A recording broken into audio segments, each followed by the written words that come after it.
All right, JLD, welcome to the North-South Connection.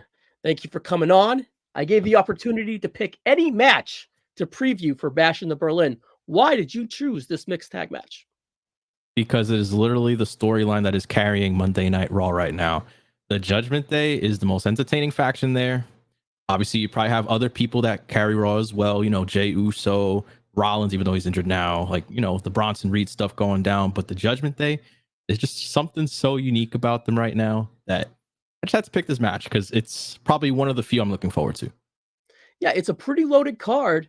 And this is like the sneaky, most anticipated, hottest feud because, well, Drew and Punk, right? That's the hottest. But this one, there's a lot of investment in it, because you have the mixed tag of it. You have the women's side of it. You have the betrayal with Dom. You have the heat with Dom. You have the revenge, the rise of Damian Priest.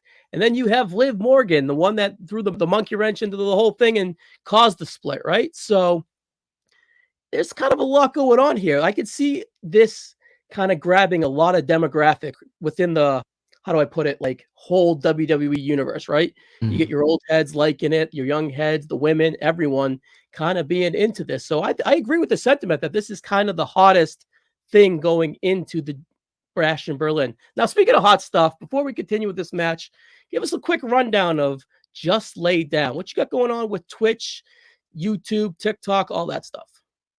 So if you don't know me, my name is JLD, Just Laying Down. I am a wrestling content creator from New York City.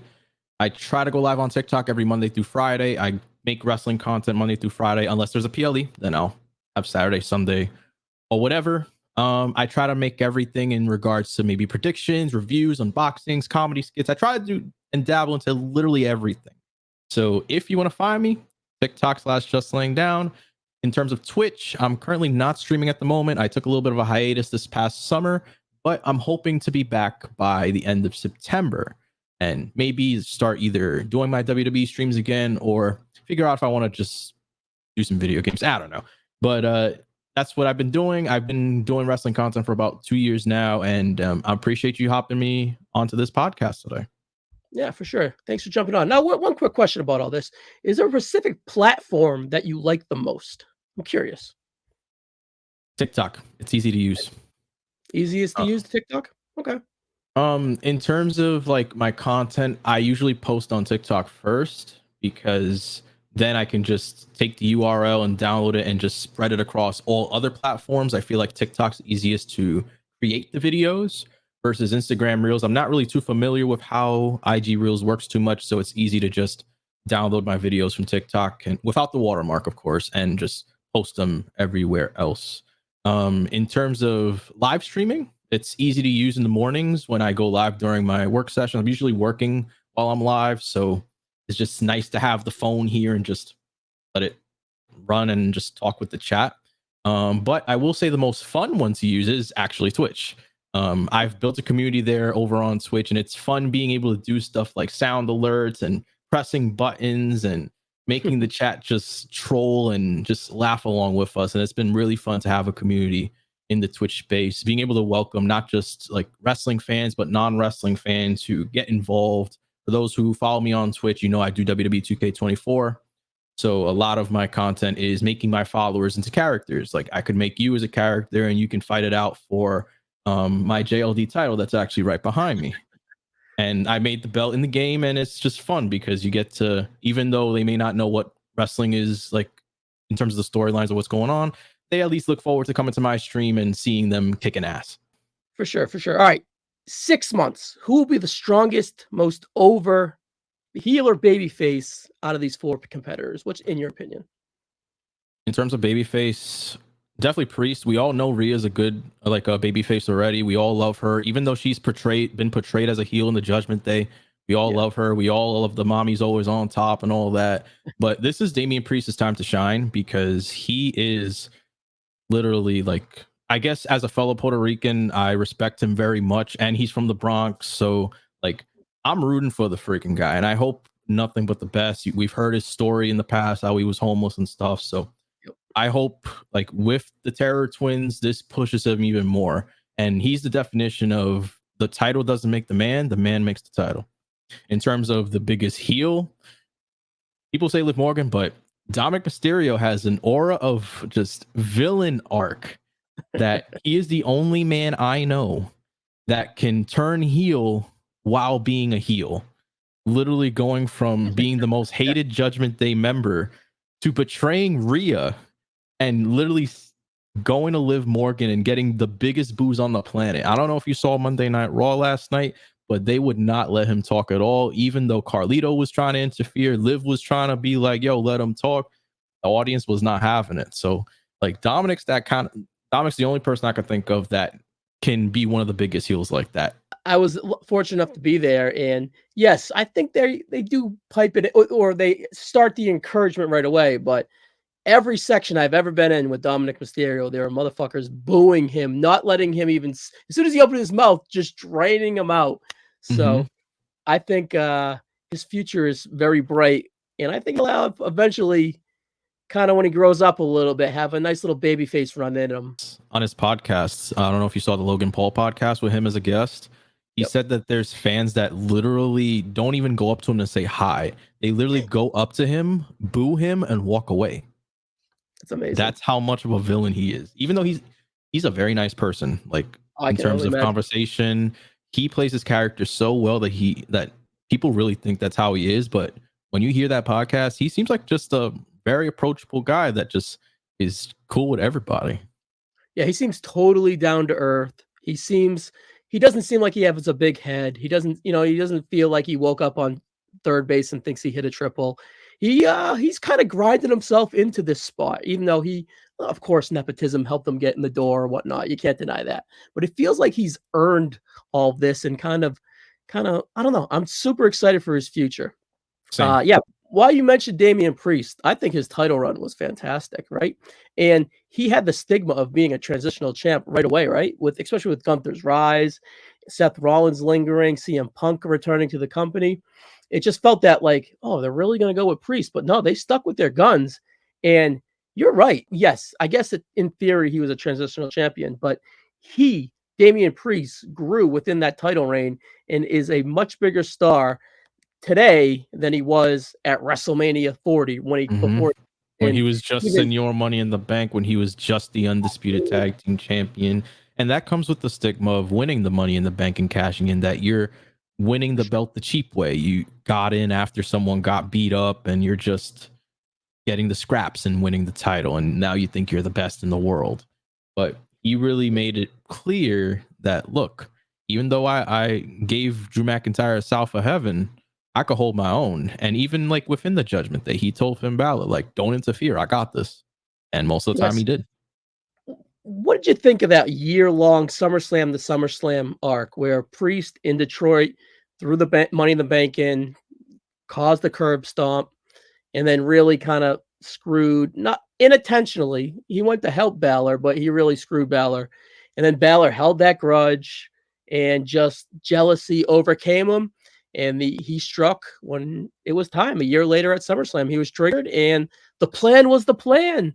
And Damian got too big for the Judgment Day, and they kicked him out and took his title away pretty much. So what'd you think of that? Was that a satisfying story arc? And his babyface turn was happening really, really quick. But what did you think of the timing of all that? WWE gave us crumbs to foreshadow that at a good pace, rather than just having them, like the Money in the SummerSlam, for example. He threw the briefcase. I think Seth Rollins gave Finn Balor a curb stomp or something like that. Yep. They didn't go into Monday Night Raw right away of them like fighting, like, yo, why'd you do that or whatever. Like, they just made it seem like it was all good, nothing happened. And then slowly more crumbs. Every PLE happens. They're throwing subliminal messages to each other. They're making it intentional that like Finn Balor's like looking him up and down like something's up, until finally SummerSlam he turns his back away from Priest, and boom, he loses the title. I think it was at a good pace. I feel like if it were done any faster, it wouldn't have been as valuable and wouldn't have made the Judgment Day a more valuable faction than it is right now. And I'm not talking about this current one. This one sucks. But like the OG Judgment Day, I think the storyline went as it should have. And now we're going to see what happens when the Judgment Day gets overturned. And now with Liv Morgan as like the sort of leader with Finn Balor kind of leading the whole group. Let's see if Finn Balor can hold his own, or can Damian Priest just prove that he's better than all of them, and Rhea Ripley. So I think I feel satisfied with the men here, talking about them each way. Let's go with the women. Rhea Ripley, Royal Rumble 2025. Will she be the women's champ by then? By Royal Rumble? By the Royal Rumble. That's my I thing. don't think so. I don't So think so. is she the favorite right now to win the Royal Rumble? She could. Mm. I feel like with the Rumble, I haven't really gotten much thought to the women's Rumble yet, because like the men's Rumble, there's just so many storylines going on that anything could happen.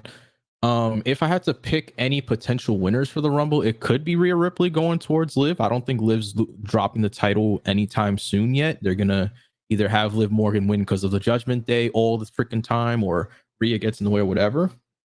Either Rhea Ripley or Charlotte. Okay. All right. The reason I bring this up, right?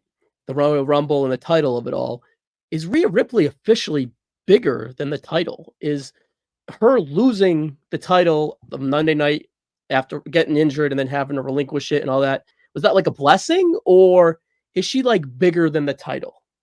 What do you think about her? Is she a top tier WWE superstar, or is she like a top tier woman superstar? Like, has she made it? Is she bigger than title? What's your thought on Rhea?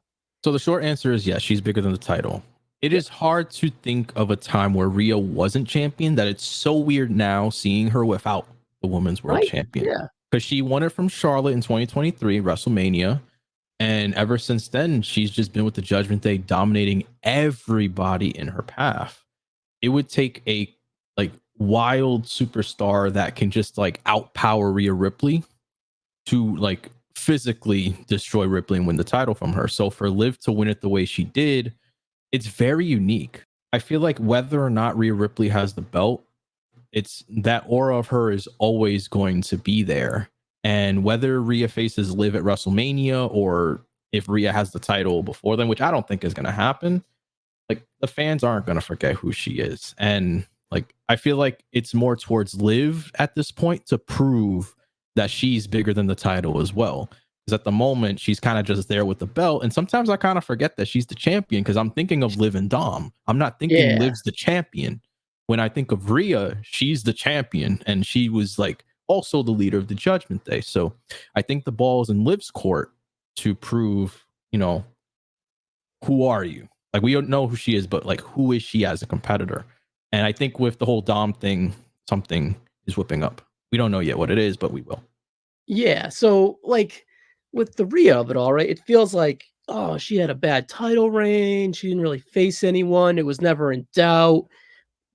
Resume wise, well, first of all, she had the best women's match in WrestleMania history. One of the really top 20, 15 that should have been main event WrestleMania matches of all time, right? So they had a excellent match when she won it. And like quality wise, I don't think that the goal was for Rhea to go out there and have all these bangers, right? Because that's not who Rhea Ripley is.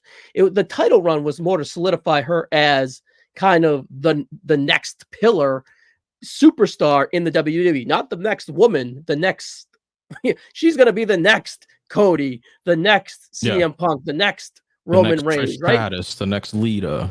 Yeah, so she's like the next pillar, right? To steal an AEW term, right? So I don't think that her title reign being lacking bangers, she was a dominant champion. It was solidified her.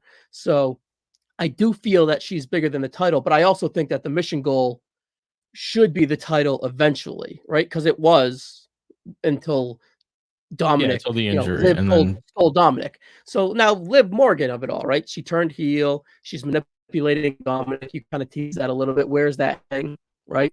So she did all that to kind of gain the power, and the power is the title. And I think a part of her kind of liked the power of controlling the Judgment Day and really ruining Rhea Ripley's life, because Rhea Ripley is the one that took Liv Morgan out on an injury before. They were tag champs. They had the tag thing going on. They were kind of rocking and rolling. They were maybe equals in Liv Morgan's mind, 2022-ish when they were teaming together. And then she looks at Rhea Ripley explode, become a pillar of the WWE, bigger than above the women's title, kind of above the women's division in a way too. And for her to be opportunist and steal it is pretty clever, right? Because she's not the most imposing looking girl. She's the prettiest girl at the prom. Let's be real, in a company full of beautiful women. So I really like the character change and the direction of her using her smart, finding the control and kind of going with it, and ultimately being super selfish and destroying Rhea's group, destroying her family, and taking her title, really, and kind of, I guess, her man, right? So, what do you think of Liv Morgan? Let's kind of put a bow on these four people with Liv Morgan.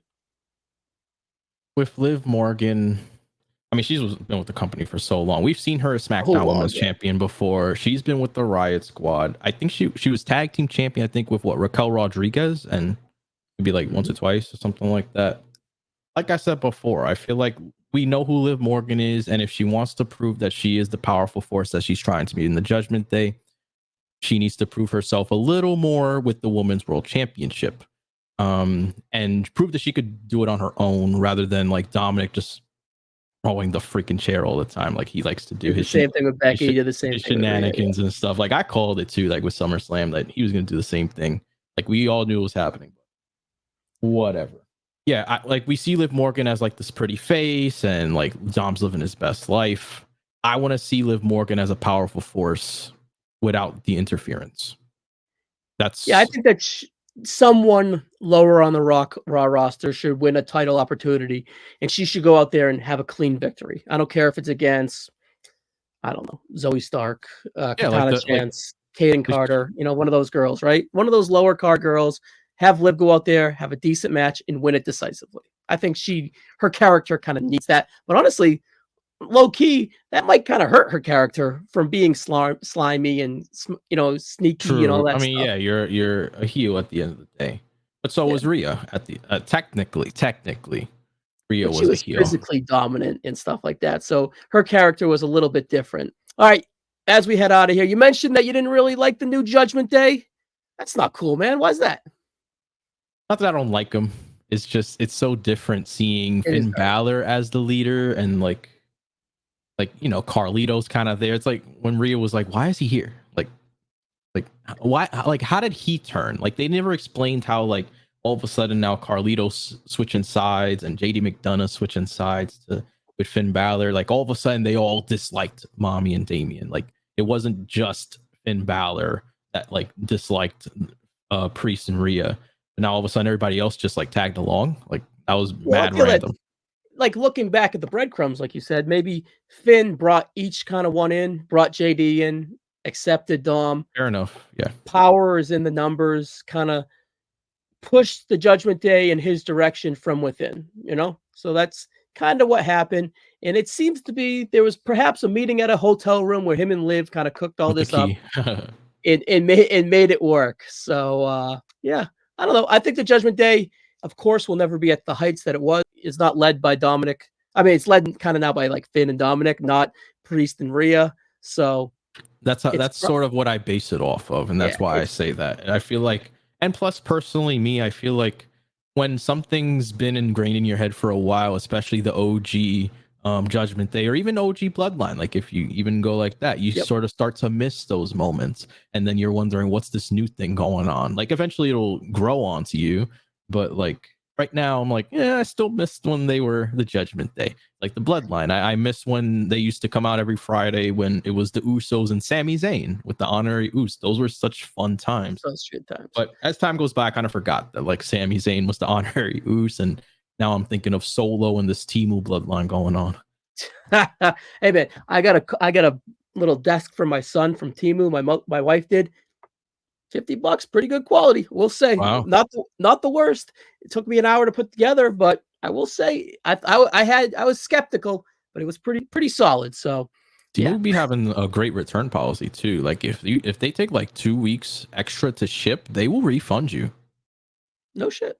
Like I got a pair of like generic branded Converse. I needed it for a video.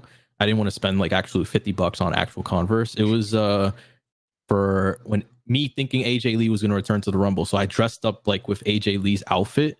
Those sneakers were $5 like on Temu. Damn. And they're very comfortable actually. It took 2 weeks extra. They just gave me the money back. They were like, sorry, it never arrived. even though I already had it in my hands. So, like free shoes. Hey, Temu, sponsor your boy JLD right there. Let's go. Right. All right, so we've plugged it. We've talked the match. We talked each individual character. I feel like we're ready for this match at the Bash of Berlin. Give me a prediction before we head out of here. As much as I would like Rhea and Priest to win, you already know the Judgment Day is going to be slimy with this one. You already had Liv beat Rhea. You already had Priest lose the title. They're not letting the storyline finish, especially in what I consider a filler PLE. They're gonna almost win. They're gonna do almost like that table shot what they're doing on Monday Night Raw, and then Finn Balor is gonna show up and attack Priest or something. Rhea's gonna try and interfere, but Liv Morgan will do something. We'll see some wacky stuff. I think Dominic and Liv are gonna win, and that's it. Nice. And then something will happen in Bad Blood. Yeah, you kind of convinced me on paper. You're like, oh, Terror Twins is just going to plow through these people. Yeah. But you know they'll terrorize them, but something's going to go down. Someone's interfering. It's literally what 5-on-2 right now. Pretty much. So, all right, fuck it. I'm with you. We're going to get more legs out of this, right? I'm with you. All right, JLD, check them out, guys. And my man, thank you as always. We'll have to have you back here on the No So. Absolutely. Thank you for having me.